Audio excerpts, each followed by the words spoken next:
This is the DRF Players Podcast.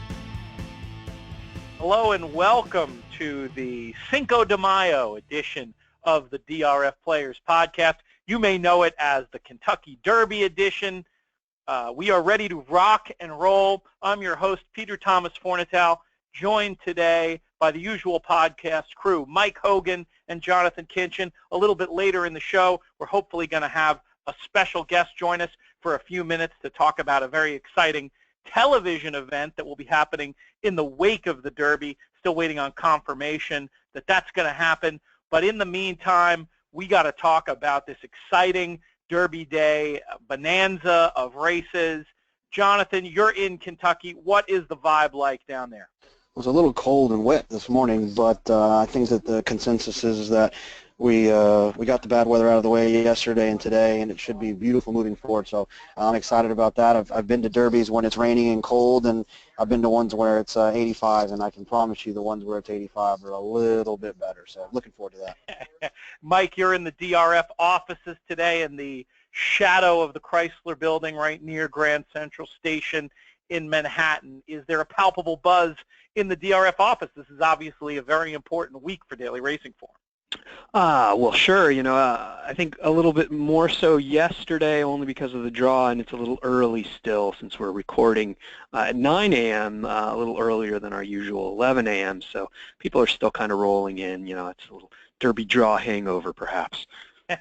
We are going to be going through the Derby in full on this show, but if you want more, by the time you listen to this, probably already on the DRF YouTube channel, which is drf.com/YouTube, will be posted the webinar that Mike and I are doing with Stephen Christ and Andrew Beyer, two giants of the game, always eager to get their thoughts on any big races where they make their opinions available. Beyer famously doesn't have the best luck in the Derby. Perhaps this will be the year he turns it around in terms of his punditry. That's going to be a lot of fun to check out for sure, so make sure you do that if you need more Derby stuff. Now, yesterday we went through the Oaks undercard races and then did a horse-by-horse look at the Oaks. I don't think we're going to have time to do that due to the nature of this year's Derby and also just the amount of runners. But I don't want to give the undercard completely short shrift. So how I'd love to start the show today, we're doing the little production meeting in the middle of the show because we haven't talked to the gang about this, but what I think we should do is perhaps just give one thought on the undercard races. We'll keep it short. No recitations of PPs, no stories about visits to farms, just maybe one relevant fact that bettors would like to hear from our crew on these undercard races. We will start with the distaff. It all comes down to what you think of Tepin in this race. Tepin was a big part, Jonathon, of your score last year on Derby Day. What are you going to do with Tepin this year? I think when I go to sleep tonight, I'm going to say a prayer and hope that I wake up tomorrow on Saturday and the Tepin is 10-1 like she was last year. And if she is, then everything will be right. So I think she's special. I think she'll be tough to beat. I think that they strategically placed her outside of any major multis, and I think that I'll probably just be a fan for the race and watch her gallop around there and hopefully do something impressive like we were lucky enough to see at Keenan. What do you think, Mike? Well, I tweeted out yesterday the biograph of the turf distaff. And really the one-line caption to that image is Tepin towers over the field. I mean, in every sense, Beyer figure, class, you name it, complete towering over the field, 1-2 on the morning line, probably even lower, and bet against her at your own risk. Mike, we'll keep it with you. Anything in particular you're looking for about the Churchill Downs handicap, the grade 2 that actually does start the pick 6, goes as race 7 on Derby Day? Well, this is an interesting race because without Run Happy in here, there are a lot of other ways to go. I'm against Salutos Amigos at a short price, and I'm really excited. We talked yesterday about a cutback runner for Bill Mott that you guys love on the Oaks card in the 8 Bells, Karina Mia. I'm equally, if not more, excited about another one here, which that being Speightster. So technically that was two thoughts, Mike, but we'll let you in off the goalpost on that one. Hey. For me, my one thought in the race, I don't think I'm just not convinced, despite how good the figures are, that Holy Boss wants to run this far. But he's 8-1, so I'm not really doing any favors by knocking an 8-1 shot. Jonathon, what do you think about this? I think it's a really cool race. It's a really good edition of it. I'm a huge Kobe's Back fan. As a person who loves speed horses and usually gravitates towards any horse that will be forwardly placed, he's just such a cool horse. And I think that he's been screaming for 7 furlongs. He's been screaming for pace to run at, and he seems like a new horse this year, and I'm looking forward to him running in this spot to come running late. Speightster's interesting. He should be a good price, but Kobe's Back is I'm looking forward to watching him run for sure. Very interesting, because it is well known that the Johnny Stack selection board is usually a no-closer zone. So when he touts a closer, folks, you probably want to pay attention. Race 8 is the Humana Distaff. Jonathon, we'll let you go first on this one. Anything in particular you're looking forward to betting, or an approach you might have to this race? I want Bird at the Wire. I wanted her last time. I want her again. I know they added, she's back to to Romans now, which is interesting. He's keeping the blinkers on that Proctor added last time. She kind of had a little bit of a funny trip. She was pretty wide. She was 7 wide when they turned for home. So I'm looking for her to rebound off of that. Hopefully she'll get a little bit of speed to run at in here. And I think she'll still be a pretty fair price. So I'm looking for Bird at the Wire. I'll second that emotion. Mike, what do you think about this one? Unfortunately, I agree, and I'm generally against the speed. The one I would look at to hit the board at a big price, or maybe even upset at a big price, is You Bought Her, who I think likes the distance and will get a pace to run at here. Now we move on to the 3-year-old portion of the card. We start on the turf, going 1 mile and a 16th in the American turf. This is a race where I have not had an opportunity to do the 100% job yet. It looks a little confusing. Mike, do you have any particular fancies in this race? The only, I wouldn't say particular fancies, but I wouldn't be surprised if Surgical Strike outruns his 20-1 morning line. I think he might be better on the turf. He gets back to it after a few races on the synth, and one of which going too short.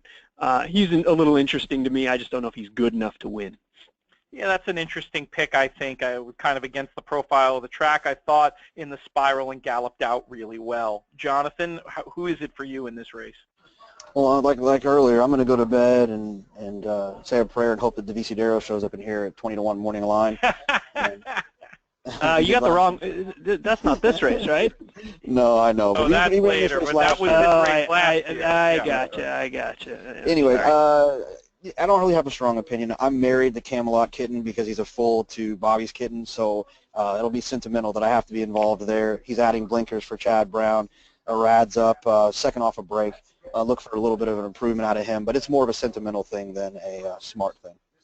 One other one I will mention, just that I have a couple of positive notes on from the last couple of races, also for Chad Brown, is Converge number 3. Will certainly end up on a lot of my tickets. Still going to reserve the right to handicap that race more fully. The 10th is the Pat Day Mile.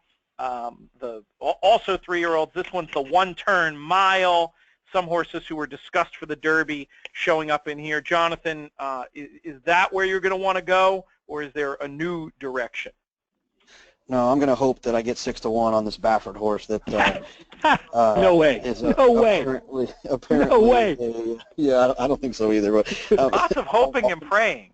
This from a man who frequently says, "I don't bet on what I think might happen. I bet on what I think is going to happen." And you're having these fanciful dreams of all these prices that these horses are going to be. We got to get you grounded in reality before Saturday, or it could be a long day. It could be a very long day. Exactly. Mike, I'm going to bet the horse regardless. I'm just hoping I can get a better number on him. I think Fellowship's interesting too. He's been working well, so I wouldn't dismiss him. And a good finisher as well, which could come in handy with this. Mike, are you with Jonathon on thinking that this horse that Baffert, I believe, after the first race, I got this information from you, Mike, was quoted as saying he thought he'd found his Haskell horse is his journey going to begin in earnest in the Pat Day Mile, or are you going to be looking in another direction? I think the journey begins here, and I think he'll run well. The question is, in the second career start, is he going to win? And the 6-1 morning line is really a pipe dream. I would be surprised if he's higher than 5-2. This is Bob Baffert. This is Javier Castellano. This is a horse who not only has the best last buyer, but towers over the field with a 98. I don't think anybody else in the field, not even last buyer, but in their life has run over a 90. These are the kind of horses that are just going to get, oh, wait, Imperial Hint, who's 15-1, ran a 93 last out. But aside from that, these are the kind of horses that are just always going to get bet. I don't know if he's good enough to win in the second career start, but he'll be certainly a player here. I wouldn't single and move on, but certainly wouldn't leave him off. You know, I like Fellowship a little bit. I like Cocked and Loaded a bit, and you know, I was on Unbridled Outlaw in the last race, and maybe he didn't want to go that far in the 9 furlongs, cutting back to a one-turn mile. He's interesting. And they'll all be helped from a price standpoint because there's no way American Freedom is 6-1. All right, there we go for some thoughts, quick thoughts on the Pat Day Mile. Now we go to the Turf Classic. Jonathan before mentioned Divisadero. He shows up here. He looks pretty interesting to me at 15-1 on the morning line, as does another big price who I'll be eyeing, who I thought was racing sort of against the grain of the flow last time in number 4, Danish Dynaformer. Those, again, haven't done the 100% job on this race, but those two sort of leapt off the page for me as ones I might be taking a look at. Mike, you have a quick thought on the Turf Classic before we get to our main event? It's a very interesting race. I think it's a wide open race. I think you can knock some of the shorter priced favorites who are probably just needing the start and might move forward to bigger, better things. So yeah, it's all about the price. I'm not sure 15-1 is going to be what Divisadero goes off at, but anything close to that or even half that would be fair. I also like Reporting Star a little bit. He'll be a nice price. He's always overlooked and runs well. Jonathan, are you going back on the Divisadero train here, or are you going to be non-sentimental and go in a different direction? Oh, absolutely. I mean, I don't think I'll get 15-1, but whatever they give me, I'll take it. It'll be shocking to me if I get a number better than we got last year. I think he went off at 8-1 last year. I mean, if I get 8-1 this year, I think it's stealing because I thought the horse. I couldn't understand why they've run the horse 2 times at a mile, and he's closed into less than ideal pace situations and run huge in both of those races. Now he's going to get longer, which I think he's wanted. He's going to get more pace to run at with some of these horses that are in here on a big field, on a big day, on a track that he likes. Please let me have 8-1. Please. I'll stick 6-1 as the over/under there, and I would probably still bet at 6. So I mean, I'm kind of with you there. Again, not having done the full work, but that is a horse who kind of leaps off the page, and maybe that's a good idea to try to get alive in multis, where maybe you can get something closer to that 15 than dealing with the win price if he's crushed. And if Kinchen's winning on the day, he will be among those crushing him. You can count on that. A guy who truly likes to put his money where his mouth is. That moves us on to the 12th race at Churchill Downs, the 1 1/4 Kentucky Derby. We've been talking about it for months, and now it's time to rock and roll. Why don't we follow the little paradigm that we instituted yesterday in the Oaks, where we'll go through these horses. We'll try not to linger too much on any one, and then maybe we'll do a little summation at the end. I'll start with, and I won't start with every horse. I'll let somebody else start with them. I realize that was, I kind of ate some of the story yesterday by starting with every horse. But number 1 is Trojan Nation. I thought, you know, obviously a big jump up last time, but I thought that he was flattered by saving ground and getting a great setup. Any interest I might have had in using this horse and trying to stick underneath and be clever kind of went out the window with the draw of the 1, where I just think he's going to get buried down there. And I'd be surprised if he hits the super. Jonathan, why don't you go first? Is there anything here, or is this horse a straight X? Yeah, as a straight X for me, I think it's a little bit poetic that the maiden drew the rail, so I'll leave it at that. Mike, anything to add? Straight X for me, although I will say that the rail draw is less of a concern for an out-and-out closer like this, who's probably just going to break and let the field go ahead of him anyway. But even still, I wouldn't be looking for him to hit the board. Mike, why don't you start with number 2, sudden breaking news? Well, if you ask people who's the one trip horse in the Derby, everyone's going to say Mo Tom. I think the second trip horse in the Derby is sudden breaking news. He's had a couple rough trips that are a little less obvious than what Mo Tom has had in the last couple starts. I think that makes him interesting, and it makes him sort of the wise guy horse. But even still, I don't know if he's going to get the same kind of pace setup that he's gotten in the previous starts. A lot of those horses that set the pace are not in here. He's going to need something big to rally into, and I don't know if he's good enough. I would probably just use him bottom rungs of the tries and the supers. Yeah, he's a C horse for me, I think, at best on the win end. Should get a ground-saving trip, but it's that sort of yin and yang of breaking inside. Yeah, you can get a good trip. You can also get pinched or bumped into and you get the wind knocked out of you and have your race over before it starts. One thing I'm not concerned about is the pace. I think it's going to have to be fast. I mean, just the more I look at who drew where and everything, I mean, I do think these deep closers, and there are so many of them, I do think they're going to have something to run into. I just don't think that's the running style that I want in the horses that I'm focusing in on my multis. Jonathon, what are your thoughts on sudden breaking news? You know, sudden breaking news is my perfect example of surrounding yourself with people in horse racing that have good opinions. And he's a horse that I was kind of like you were a little bit, Pete. I kind of wanted to fade the horse. And then my buddy Travis Stone kind of pointed out that, you know, if you like Creator, you kind of have to respect the same, you know, you got to respect the horse that sudden breaking news is. He's done it a few more times. He's proven himself. His race back in the Southwest was impressive. He had an excuse in the Rebel, and he was finishing in the Arkansas Derby. He's the type of horse that it feels like he has to run in the top 6 just because he's going to take back and make one run. If it happens to be in the top 4 and you don't have him in your super, I think you might regret it. That's very reasonable. We'll keep it with you for Creator who's beaten sudden breaking news twice, but I do understand what you're saying about the similarity between the two runners. How bullish are you when it comes to number 3 Creator, Jonathon? You know, he's my tentative pick. Really? I wish he would have drawn a little bit better. I actually wanted him to draw outside because I think he would have been forced to show a little bit more speed, a little bit more handy. I think he's a forward. I mean, I think he's a forward-moving horse. He's improving, not forward-moving as in terms of pace, but I think he's an improving horse. I know they took their time with him. I know the barn really likes him a lot. I just something about him, it just keeps making me want him more. If the pace is going to be quick, I think that he's going to definitely benefit from that. And so he's close to my pick, but I haven't nailed that down yet. I think I picked him for something. Someone asked me my pick. I told them Creator, but I haven't decided for sure yet. Beep. Back up here, Jonathon. He's your pick, but you didn't even draft him. He went undrafted. He's with Chris Larmy's team in our fantasy draft. You're right. I think that shows the perils of trying to make a pick in a race. As I've often made fun of you for, Mike, it shows the perils in trying to make picks about horse races 3.5 weeks before they happen. Yeah, you know, but I think it's an important point that you're right. And 3 days ago, my pick was a different horse, and I think that part of being successful at this game is not marrying yourself to anything and allowing yourself to take in new information and adjust your opinion, because the moment you marry yourself to something and become hard-headed and refuse to change because of pride or because you somehow told someone that you thought this was going to happen, it could be a bad thing. And so I'm adjusting on the fly, and that's a direction in which I'm kind of leaning. It's that kind of race, but I am sort of shocked that we've now had a DRF Players podcast where Jonathon picked 2 stone cold closers.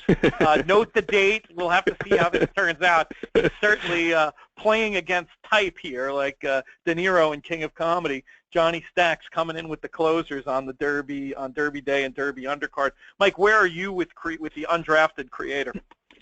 Well, here's the conundrum that I'm facing with Creator. Creator, from a speed figure standpoint, has improved in each of his last 5 subsequent starts.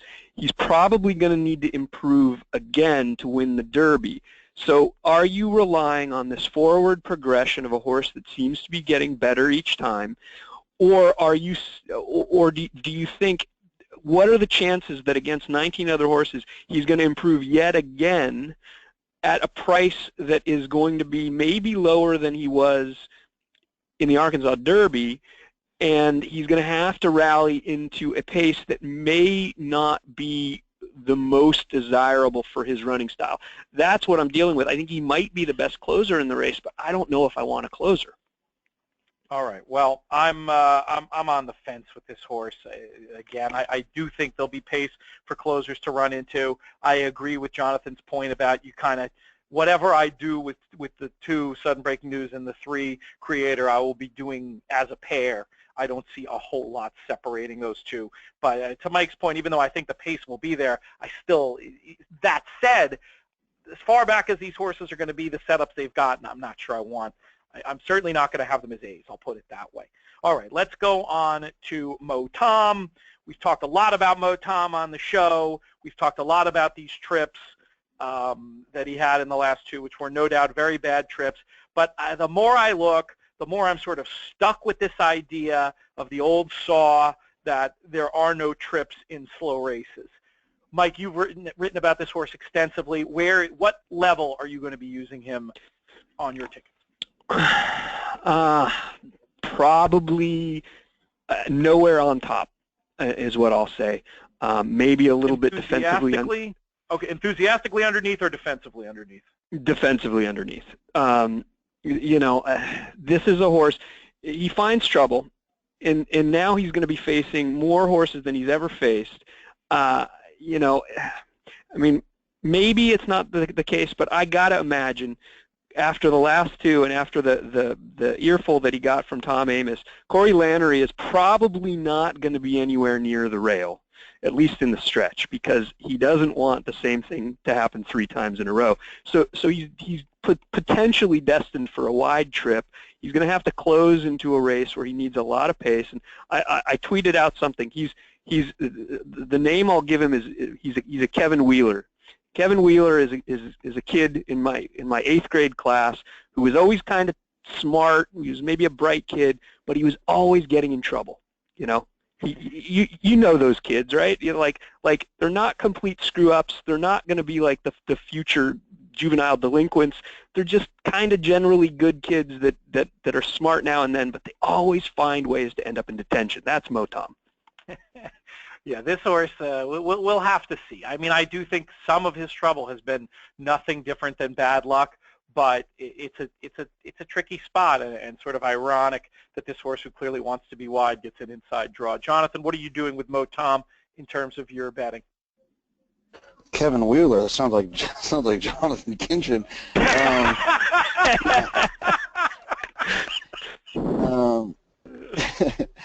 No, I mean he's just one of those. He's one of those horses, kind of like Landover C yesterday. I'm gonna kind of go. I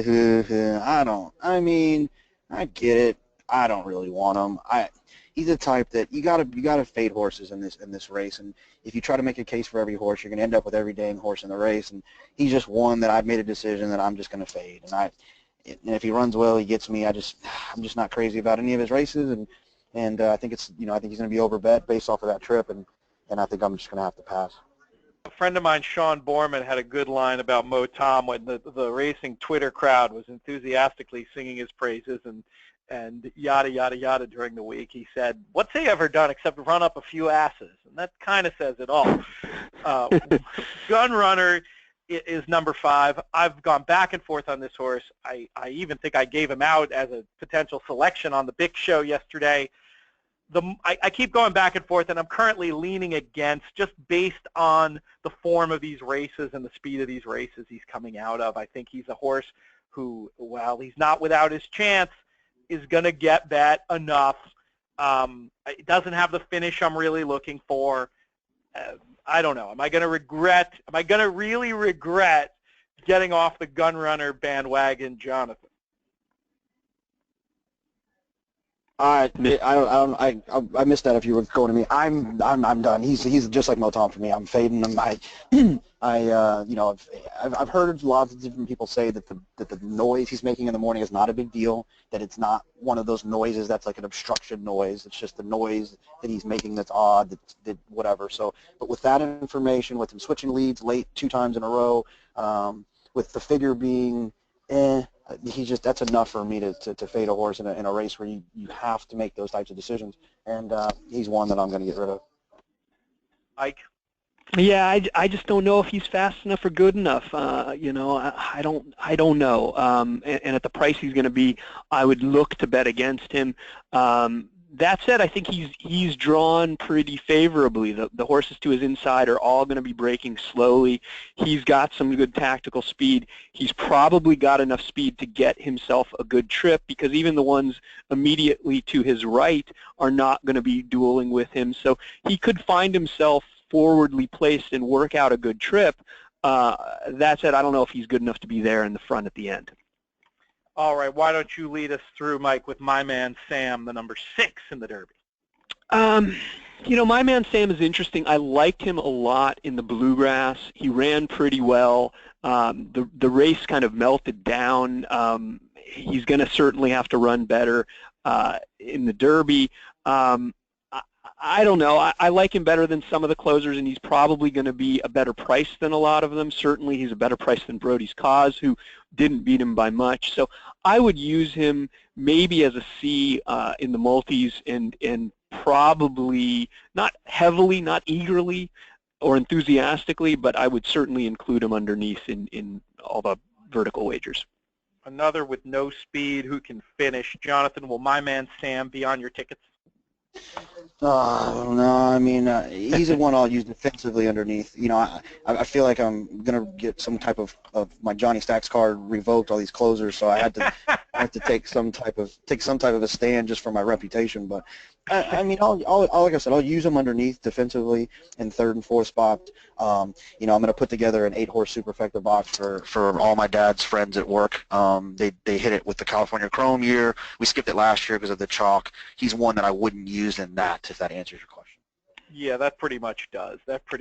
I could see what Mike said about a C level in multis. If you have some ticket where you want to get live to all these closers who you think have a pulse or something, I could see including for a penny. But that's about it. I mean, there's just so many of these deep closers.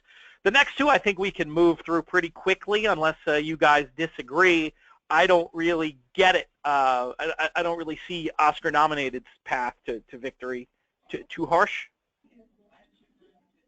I wouldn't disagree. I mean, he's going to have to really show something. I mean, he's running on dirt for the first time. Maybe that moves him up, but he's going to be... Seems unlikely with that breeding. Exactly. I mean, he's going to be 50 to 1, and he should probably be at least twice that. Yeah, just for the sake of time and maybe I should enjoy some of this breakfast I have in front of me. You can skip me on both of these horses. I want nothing to do with either one. Jonathan also bowing out on number 8. Lonnie, the entertaining antics in the morning. Probably a good thing he's not in the same race as Venus Valentine. I don't really see anything I don't see anything here that would make me want to use this horse. 30 to 1 of the morning line would seem like the underlay of the race. For sure, and I mean, I've heard some people say that if you're just looking at pedigree, he's probably the one that's bred best for this distance. I don't care. I simply do not care. If Zyconic were in the race, you would be saying the same thing. It doesn't matter once they've run. I don't think he beat enough in the UAE Derby to justify even 30 to 1 in here, and he would be even more of an upset in my mind than Trojan Nation. I would agree with that. We will give Jonathan a chance to eat his eggs, Mike, and you lead us off with number 9, Destin. Destin is the biggest puzzle of the race, in my opinion. He's run fast. His last out buyer is second only to Exaggerator in the Tampa Bay Derby, where he set the track record. He beat a couple horses that came back to flatter him and Outwork and Brody's Cause. He's got tactical speed. He's the kind of running style I want.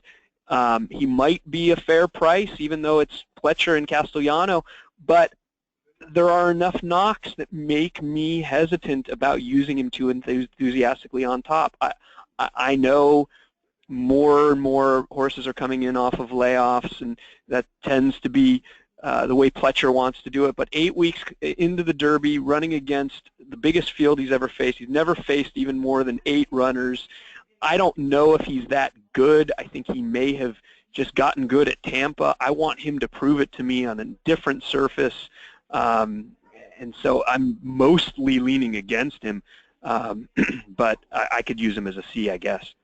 I'm against him. You know, first thought, best thought. And one of my first thoughts when looking at this field in total for the first time was to be against this horse. You know, every year it seems like there's some horses that open up on Derby Day at half the morning line. I think Destin is a candidate to be that horse between the connections, between the big speed figures staring you in the face in the form. To be honest, I'm not that concerned about the 8-week thing. Like, I think some horse will do that someday, and it won't shock me.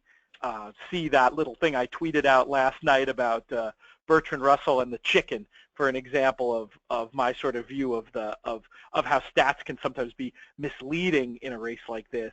But that said, I just felt like he was on the best part of the track in the Tampa Derby. I think that's a day that's pretty well established that the rail was dead. A lot of horses have come back to improve that day who ran on the rail, and a lot of horses who were outside have come back to disappoint. That race, I think, represented more improvement than the buyer figure even suggests of how much better it was in terms of form, etc. I'm just not into this horse at what I think could be more like a 10-to-1 or 8-to-1 kind of price. Jonathan, are we selling Destin short here? So here's what I'm going to do. I'm going to tell you that I'm not going to bet him, but I'm going to give everyone else an okay that they can.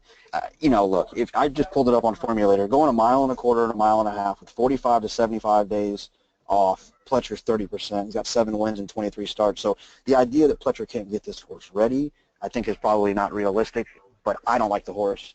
I'm not using the horse. If you do, I wouldn't let the layoff be your deterrent. I'm going to take the lead with number 10, Whitmore. This is the horse in the race that I actually have a bet on. Bet him before the Arkansas Derby at 50-to-1 to win this race. I was a little disappointed with how that turned out in Arkansas, but I think in the last couple of races he has made slightly premature moves, and I'd really just like to see what this horse can do distributing his energy a little bit better, being a little bit closer up front and being able to make more of a gradual move around the turn. He runs really well around turns, as you'll see on his replays. That's something that can serve you really well in the Kentucky Derby. I don't want him to be just sort of another closer at the back of the pack and having to rush up and make up ground in the middle. But I'm really hoping that with the right sort of trip, he can give me a run for my money at 50-to-1 for all the marbles. And I really like the idea of this horse hitting the board. I think he's consistent and good, coming off the paired top buyer figures of 92. I think he could take a leap forward. And, hey, he's got Victor Espinosa. He wins this race every year, right? Jonathan, you go. Yeah, well, here's my thing. This is we got to make a deal, Pete, because I'm not going to play the horse. So if the horse wins, you just got to, like, if you wake a lot of me, show me borrow like $200-300 to kind of get me out, and then we'll be even. Then I won't be upset either way. So if you can make that deal with me, then I'm going to completely fade the horse. Done. Dinner on me and a little bit of walking around money if this thing wins. Okay, perfect. Thank you. I'm out. So you're in, I'm out. I'm out as well. He's one, you know, based on the running style and looking at him, he's the kind that you think, oh, he'll love 10 furlongs. But more and more, you see these runners that are coming from the back of the pack that close at shorter distances. I think he's actually, when all's said and done, I think he might be more of a miler type. I don't think he's the best closer in the race, and I would be surprised if Victor makes it 3 in a row. Yeah, I think the Victor booking indicates to you that he's not going to be one of the deep closers here, honestly.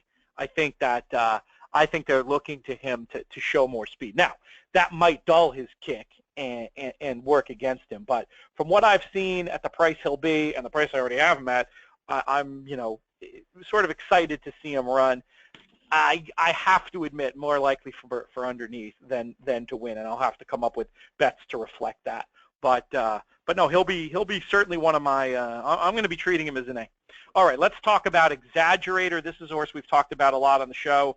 We all suggested strongly that he didn't want the 1 1/8 of the Santa Anita Derby. He was able to get it that day with a great setup on a sloppy track. He's going farther here. Mike, where are you ending up with Exaggerator? Generally fading, maybe using defensively.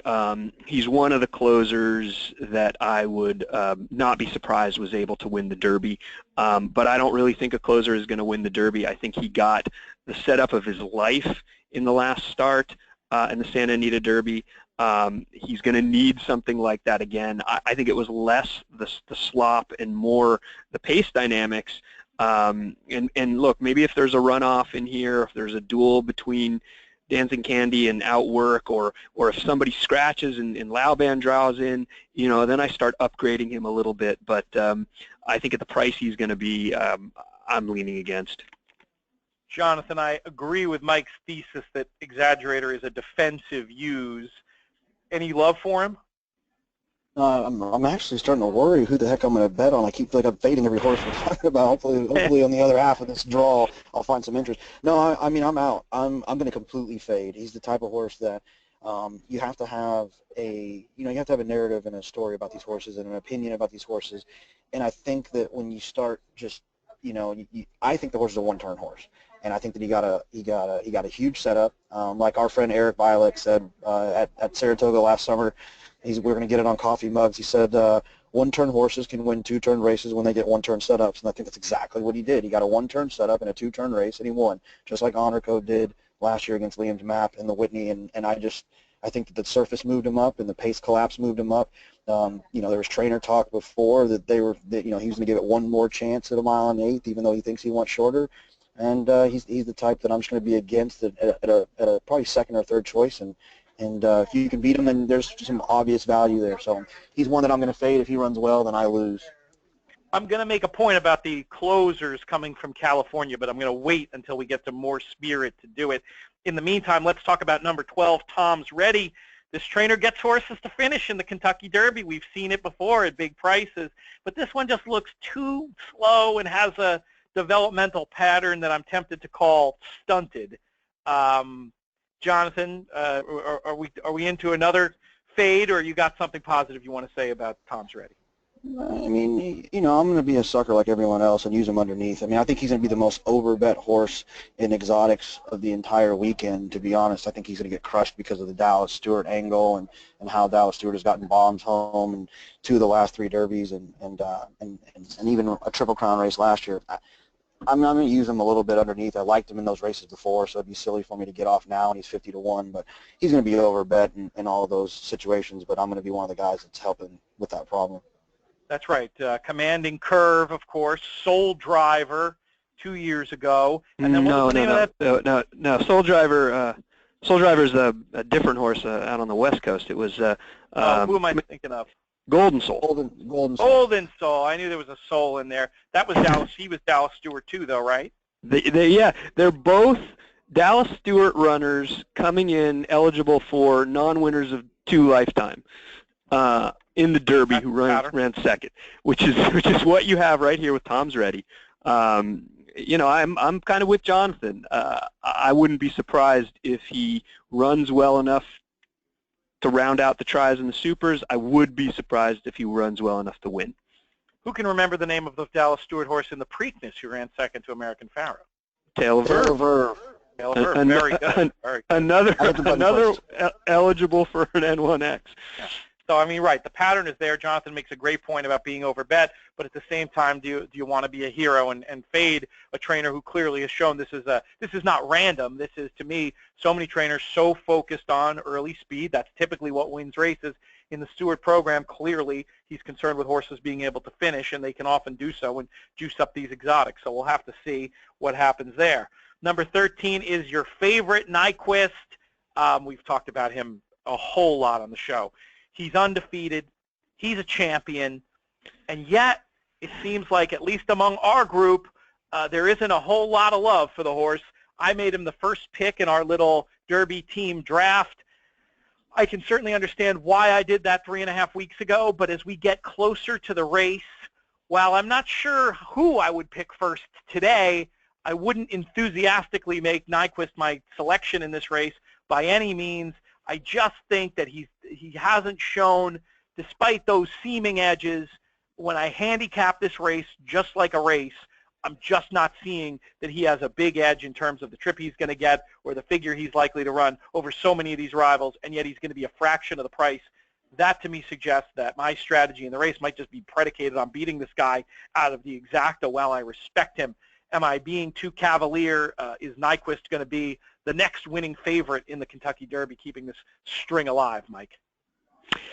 Well, you make a lot of good points, and that said, my approach is he's probably the most likely winner. I'm not excited to bet him, but I would have to use him as an A in any of my multis. Price aside, he's a horse that all he does is win. He's shown he can win from off the pace. He's shown he can take the lead when given it. I don't worry about the distance. I mean, Uncle Mo will have 3 runners, maybe 4 if Lauban draws in the Kentucky Derby. He's never had one of his runners run 10 furlongs. It's not a concern to me from that standpoint because I've seen that this horse seems rateable, seems like he can win on different surfaces, seems like he should be fine as far as the draw and as far as the pace scenario. I just, I don't think he's a cinch either. So it's tough. It's tough, but I would not be looking enthusiastically or keying my day around trying to leave him out of all slots. Oh, but you still, saying he's a confident A for you in the multis, whereas for me, I feel like the value might be in beating him. That's an interesting difference between our approaches. Jonathon Kinchen, in your short time in the handicapping contest world, you've established yourself as a guy who loves a good short-priced favorite. I think we can, based on the number of participants in the field, I think Nyquist at the price he'll be, even if it's north of the 3-1 morning line, we can count him as a short-priced favorite. Will he be the latest notch on your chalk-eating belt? It's funny when I will. Everyone knows I'll eat some chalk for sure. But he's just one of those horses that doesn't get me going in that regard. Usually when I fall in love and embrace chalk horses, I can tell these long stories of why they can't lose, and I just can't stop giving reasons why they can't lose. And he's not that type, so he's not one that I'll lean on. He's definitely one I respect. I've heard good things about him. Steve Bick came running into the media room this morning, raving about how amazing he looked this morning, and galloping around. He galloped the final 8th in 13 seconds, just galloping. So apparently he's coming into it well. But there's just too many other situations in here where I feel like you got to lean in different directions to try to get some value. And he's one that I'll respect. He's one that I'll use on top. He'll be an A horse for me for sure. But there'll be no leans at all and hard presses on that horse for sure. All right, number 14 is Mohamed. I heard the Florida Derby described as a 2-horse race where only 1 horse showed up. I thought that was a good description of that race. Mohamed was the one in that who theoretically didn't show up. But I think if you looking back at that race, I can cite some excuses. The way the track was playing that day, I think he was against the profile of it. He wasn't there running for $1 million bonus. I think this was more the goal. Not that Nyquist wasn't also thinking about the Kentucky Derby, but Nyquist had more of a reason to be all out in that Florida Derby, and I think it sort of reflected in the way Mohamed was ridden, and then the way he was ridden happened to be against the track that day. So I think that race probably not as bad as it looks. I'm sort of coming around him as a horse I have to make an A. Jonathon, am I going to regret that? You're not going to regret it if he wins. If you lose, you'll probably wish you could have that money you spent on that combination back. But no, I get it. I think it's a good angle. I think he'll be a good price. I think a lot of times in these races you have to say, which is kind of maybe it's a dangerous thing to do, but if he would have won that race, what would he be today? And did he have an excuse to run bad there? Some think the outside wasn't the place to be. Maybe he just wasn't on his day. Maybe he woke up on the wrong side of the bed. And if you feel like he can turn the tables, and that's a dang good price, I haven't heard great things about him working. I've heard that he's been freaking out at the wire when he's been galloping around and taking these hard right turns and throwing his head and just kind of acting like a crazy horse. So I know as a person who's very impressed by horse flesh that you are, Pete, I don't know if that's something you'd be happy to hear, but he's probably one that I'm going to fade as well. If he beats me, then good for Shadwell and Kieran, but I think he's one that I'll probably move without. That's interesting. Mike had the note about him being keen in the workouts, but in a good-sounding way. That note from you, Jonathon, certainly sounds like a negative. I should point out I haven't really been, as much as some years, paying as much attention to the on-the-ground chatter about how horses are doing. I mean, I don't want to hear that, but maybe it also means that the conversation about him goes in such a way.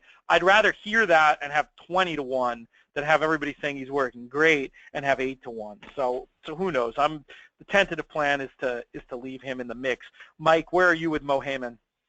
I'm generally with Jonathon on this, especially at the price he's likely to be. He's one of the ones that's going to be vying for second choice. He may be even lower than the 10-1 morning line because a lot of people are thinking, okay, he might not have liked the slop in the Florida Derby. This was a horse who was not only favored in the Florida Derby, if he'd run well there, would have been a legitimate favorite in the Kentucky Derby. So now they're getting 3, 4, 5 times the price that they would have gotten had he run better in the Florida Derby. Frankly, I, even going into the Florida Derby, took the opposite view. I don't think he beat a whole lot. He never really seemed that I was never really wowed by him. I certainly don't want a horse at what, in my mind, is going to be an underlay off of a terrible prep effort. Even if he's against the track, even if he didn't like the slop, he should have run much, much better than he ran in the Florida Derby, and I don't want him anywhere near the price he's going to be. Number 15 is Outwork. Seems like an improving horse. I can tell you little bits of stories, too, about his last couple races maybe being even better than they look. Is Outwork an A for you, Mike? Outwork is between an A and a B. Maybe in some combinations I use him as an A. I like that he's got early speed. I think he's drawn well. I think, like you said, Pete, he's on the improve. This is the kind of horse that I think could run huge and work out a very good trip and is an interesting price. Jonathon? Well, I need Mike to do me a favor. I need Mike to find out when the last time a horse won at 4.5 at Keeneland and ran in the Derby. And I really don't. And he, I think so that's I really might impressive. know. I think I might know. I think it might be More Than Ready, believe it or not. Yeah, interesting. I got Nick Tamra right here. He'll know. So I'll ask him, and he'll know for sure. So I'm pretty sure. I know that More Than Ready did because I was in the paddock before his first race ever at Keeneland, and of course followed him all the way through his run in the Derby. But Walking Encyclopedia, Nick Tamaro might have another horse who's done it in between whatever year that was, maybe 2000 and 2016. Did you get that info, Jonathon? Nick's sorting through his almanac of his brain, and he'll get back to us. You can chime in on that one later. I can also situation, and I think that he's. Oh, go ahead, Mike. No, I would say I can also do some legwork while you guys are talking. Okay. I just, I'm impressed by that. I think that winning at 4.5 and then coming back and winning a mile in 8th grade 1, I think is an impressive feat for a horse. Obviously, Pete and I have fallen in love with this Uncle Mo situation a little bit based on getting to see him and being so visually impressive.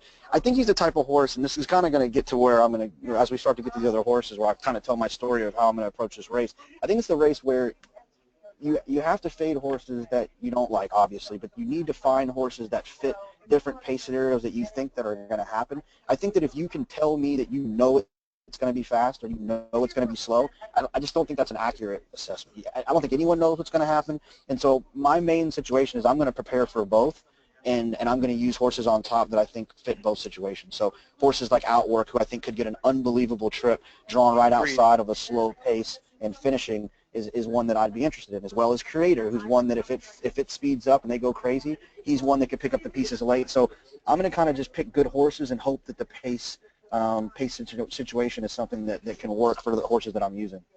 And I got your answer, Jonathon. Sorry to interrupt. It was actually last year. There was a horse. Pat on us. There was a horse last year. It's not the one you probably would think. It was Far Right. Ran second. Right. That's right. That's right. Second in his debut at Keeneland at 4.5. Then actually ran at Churchill at 4.5 and ran second there. Then had a layoff, came back and won at Churchill convincingly at 6.5, and then moved into the graded stakes. But we've broken both of my rules here in the last 30 seconds. Jonathon's telling tales about a farm visit, and Mike's reciting PP. Come on, guys. Sorry. But Outwork. We'll go fast. Outwork. No, we're in okay shape here. We do have a special guest we're going to want to get to in a minute here. We can run a couple minutes long though. I just want to say that I agree with Jonathon's point about what a great trip I think Outwork's going to get. I feel like he's a pace upgrade from last time. I feel like he's a bias upgrade from the time before, where I don't think in that race you wanted to be on the inside. Like I said, so many of those horses have come back to run well. He's a horse I wasn't, before I actually handicapped the race, I wasn't planning on saying this, but I'm definitely using Outwork as an A. Number 16 is Shagaf. He just looks too slow to me. Jonathon, anything for you here? I mean, I'll be honest, this is a complete respect play. Someone I respect their opinion a lot likes the horse, and so I'll use him defensively out of that respect. I thought he's a one-turn horse, but like I said, it's a respect for someone's opinion, and I'm going to use the horse a little bit in defensive spots. Mike? Toss for me, too slow. All right, number 17 is More Spirit. I mentioned making the point about closers in California, and the point about it is when you look at pace figures, they're not as, and you plot out the race the way we talked about in last week's show when we went through our handicapping process. These California closers aren't as far back as these closers coming out of Arkansas. And I think that might serve a horse like More Spirit well, that extra little bit of tactical speed, and yet he can still finish. So maybe he gets a nice stick and pounce trip here. Maybe he's improving. I like More Spirit as an A. Me too. Me too. And I'll say both of you guys if you run well. You both are you talking? I couldn't hear that, Jonathon, but I do know that during the Triple Crown last year, you slept with a picture of Bob Baffert under your pillow. So I'm assuming you're with us in making More Spirit an A, right? Are you there? Yeah. Sorry, no, I can't. You guys got to buy me dinner if he runs well. If you guys are using him as A's, I need to add him to my dinner contract. He's one that I won't be using. Excellent. If I can get some reciprocity with Creator and Sudden Breaking News, you got a deal. Here's the thing about his last race. If you watch it, he actually broke much better and was much closer than that 4.5 out of it at the first call would seem. He was second or third going into the first turn, took a wall of water off of the heels of Dancing Candy, dropped back to fourth at that point, then moved, was off the bit for a little while, moved up on the backstretch. I like him. I don't know if he's the most likely winner or anything, but I think he's certainly a threat, and I'm going to be using him. All right, number 18, we're going with the pronunciation Mahesto. I think he might be a slow horse who was flattered by running on the best part of the track in the Florida Derby, not on my tickets. Mike? I'll use underneath. I think he's not as deep a closer as some of the others. He might work out an okay trip outside, dropping back from outside the speed. And he's seemingly improving. I would rather play him than Mohamed, personally. Jonathon? He'll be in my version of the all ticket. You guys know I don't like the all button, so when I'm using that third spot or fourth spot in tries or supers, and I feel like I want to hit the all button, he'll be one that I use, but like I'm not going to use Oscar-nominated Lanny, so he'll be my version of the all button, but nothing more than that. C- in ticket maker parlance. Jonathon, number 19 is Brody's Cause. What are you doing with him? Well, here's one of my other wish-washy picks. I think that Brody's Cause is going to be ridden more forwardly. I think Dale Romans has shown his ability to get horses ready for this type of race. He's done it in years past with Patio Prado, Dullahan. There's another one that I'm going blank on. But he I like the horse. I think he's going to run well. I think he's going to run a little bit more forward than he has in the past. I love his action. It reminds me a lot of Uncle Mo. He's just that low head, and he's just always running, and he's always grinding. He galloped out well. I know he got a setup, but what my prediction is that he's going to be ridden more forwardly from out there, and that's going to work in his advantage. If the pace is slow, he'll be good. If it's fast, he'll be good. I really do like him a lot, and he's one that I'm kind of going back and forth on making the selection with him and Creator.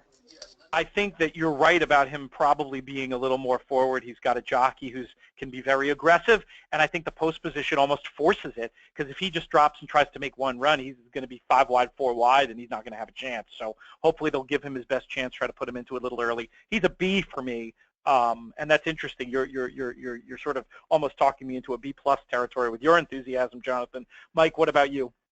Jonathon has him as an A, it sounds like. Pete, you've got him as a B. He's a C for me. I generally agree with all those points, but my concern is I just don't think he's fast enough. All right, really fast. Well, no, not too fast, because we got to talk about this horse, but then we'll be really fast about the AEs. Number 20 is Dancing Candy.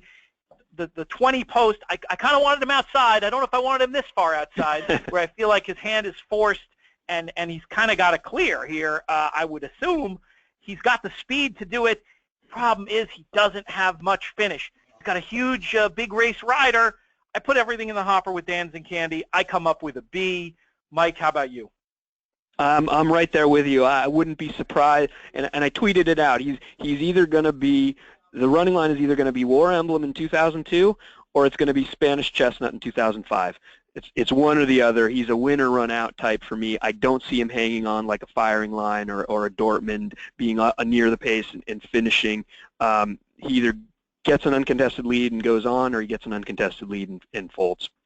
Jonathon, what are you doing with Dancing Candy, a horse that I would have assumed you might have liked based on your typical handicapping style?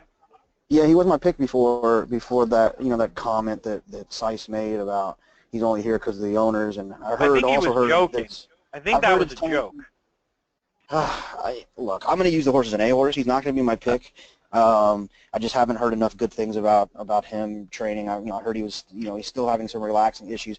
I love the draw. That's exactly what I wanted. I think I had a conversation with you about it, Pete. I wanted him to draw the 20 because I think that allows Mike to just pop out of the gate and just kind of settle into his stride. It's the longest run to the first turn in American racing that I can think of, that dirt racing that we watch, and it's important. And I think that if the pace is slow, and he's gonna get a good trip, and I think he's gonna run well. I mean, he's the type that in my opinion, is the most likely horse to hit the Super that I can think of, based on how I think the pace is gonna unfold.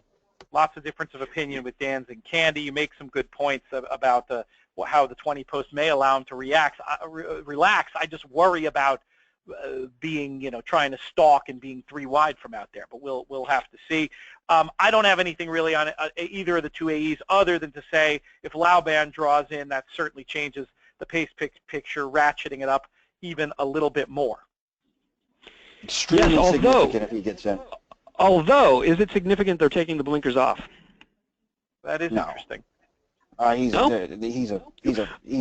He's got one way of going, and from out there he'll have one way of going, and it'll be him and Dancing Candy out there. So Dancing Candy will now have a horse outside of him showing speed that might set him off. I think that it completely changes the pace scenario if he gets in.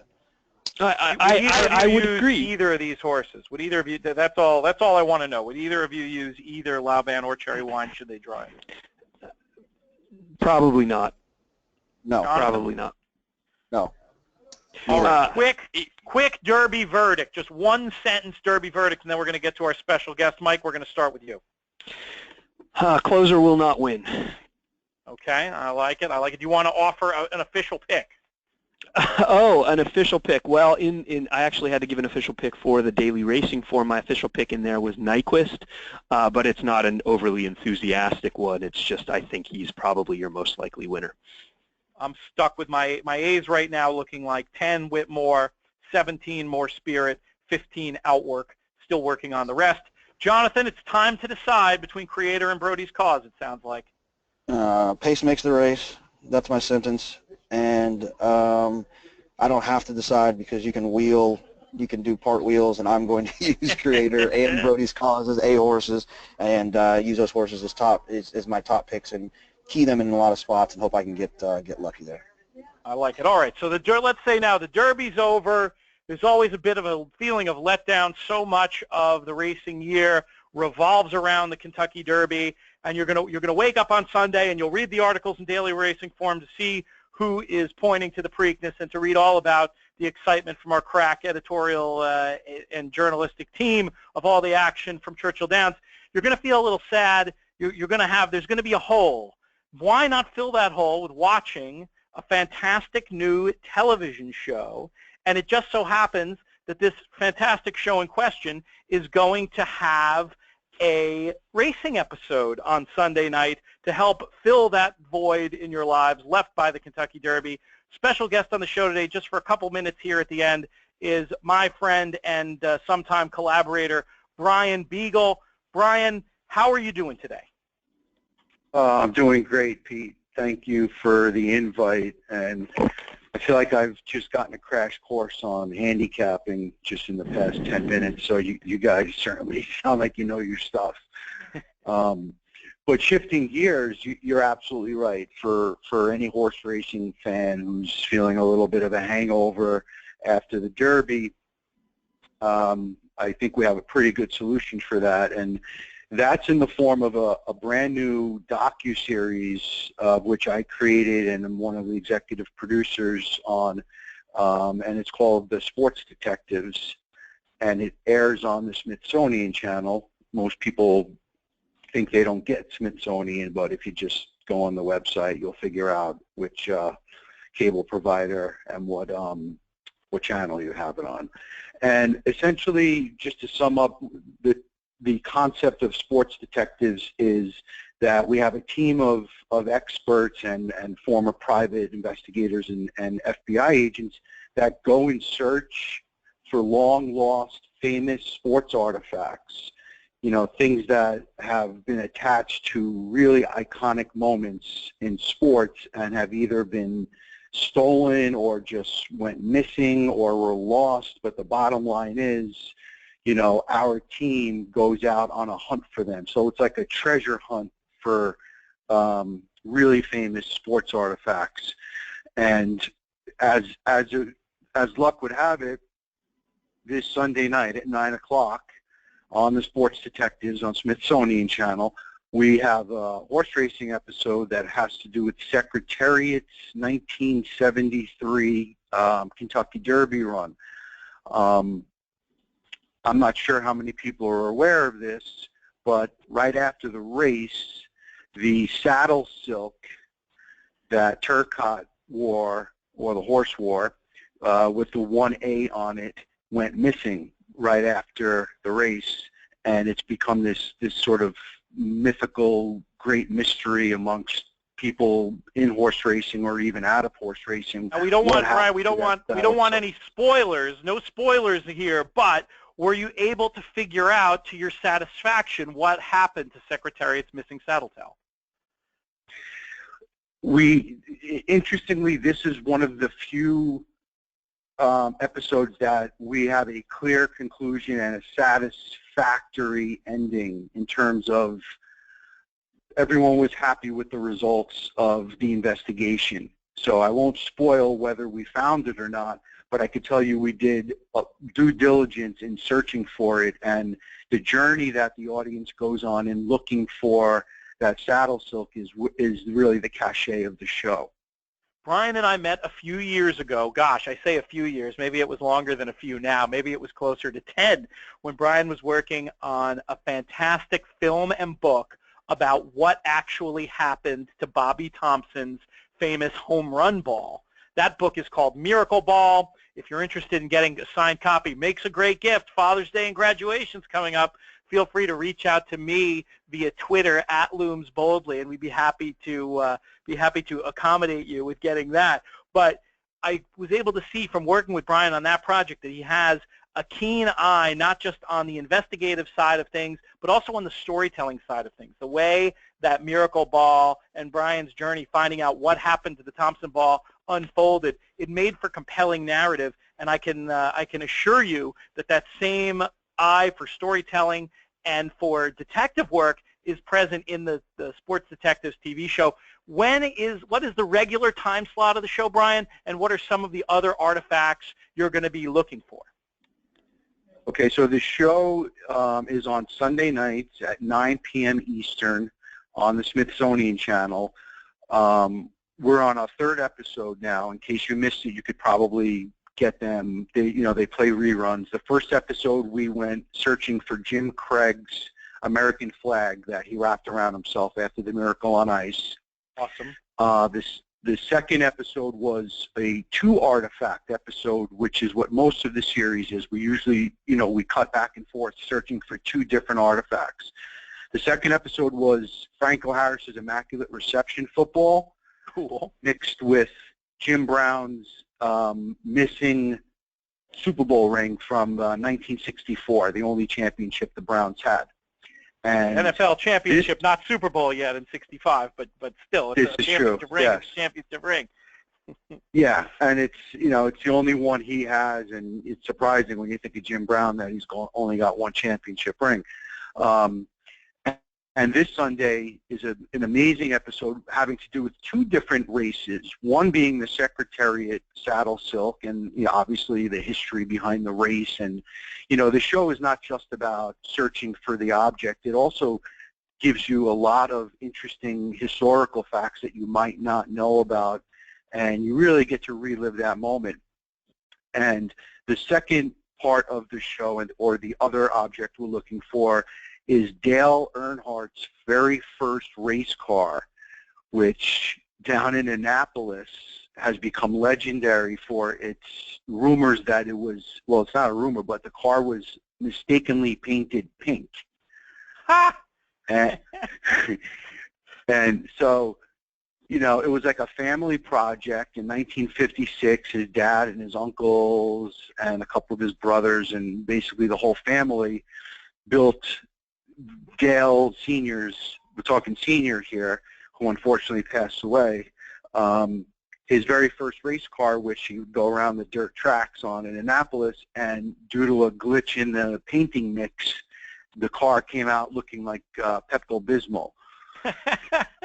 Well, it sounds like if you're into racing, be it of the equine or auto variety, you're definitely going to want to check out this Sunday's show. You can look for reruns of Sports Detectives on the Smithsonian Channel. Brian, thank you so much for coming on today. I hate to rush you off. I could talk to you for an hour, but these people listening, they have a lot of handicapping to do.